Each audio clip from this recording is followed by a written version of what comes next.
for selfish interests rather than the people.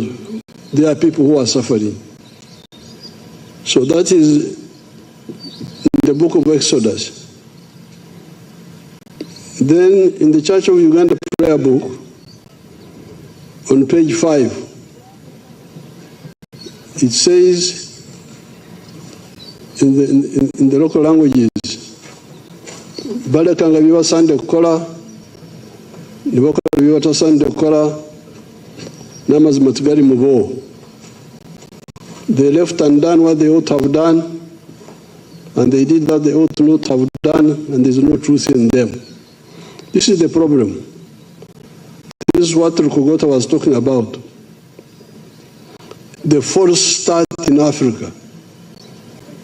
How Africa got paralyzed from independence, 1955, of Sudan. It is now 70 years. But some of the countries cannot even feed themselves even now. So, this is really what we come here to combat. When we come to Kyankwanzi, we are coming to combat that disorientation. There's a booklet, there are a number of booklets which they will give you, but one of them is this one, which I wrote in 1989, entitled The Value of Political Education. Because we had realized, and I now realize it even more, that really people don't know the purpose of leadership.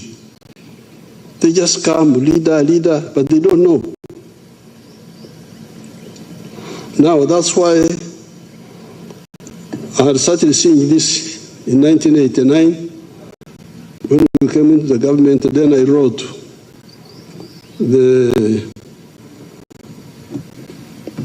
I can read you what I wrote that time. I have noticed a decline in political awareness among the officers and men of the National Resistance Army.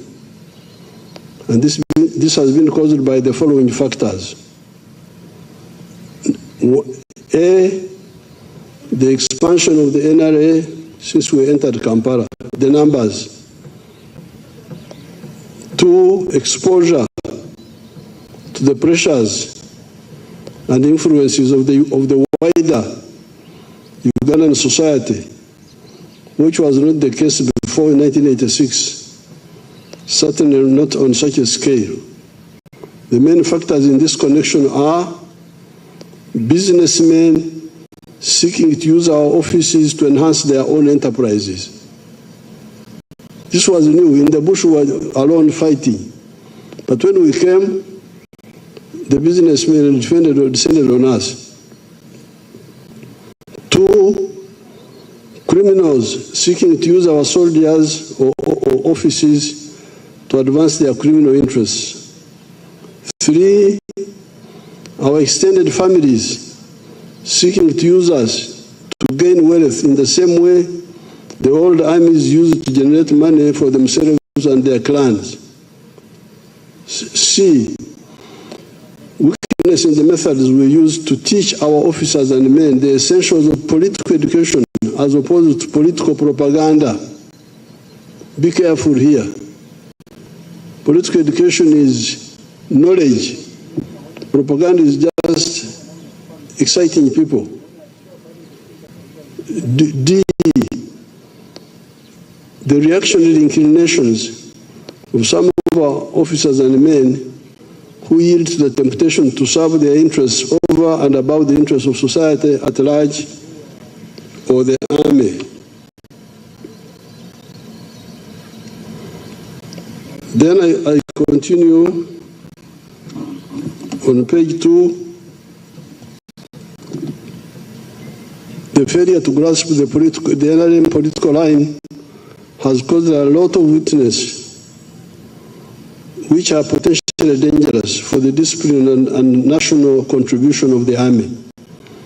There is, for instance, a mad rush to acquire wealth. Since acquiring wealth in straight ways is nowadays not easy, some people have yielded to the temptation of stealing. This is done mainly through the diversion of army resources for personal use, e.g. money meant for duty, vehicles, or supplies. The enemy is not against the acquisition of wealth by individuals or families.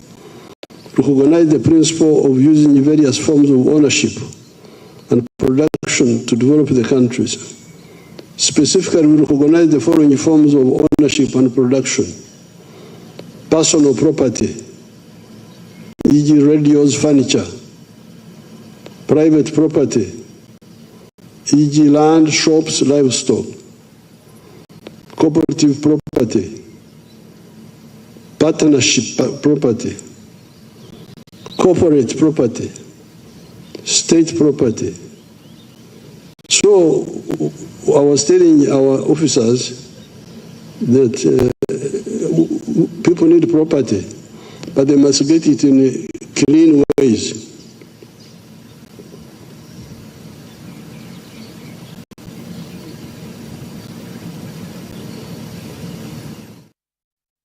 Ebyebyo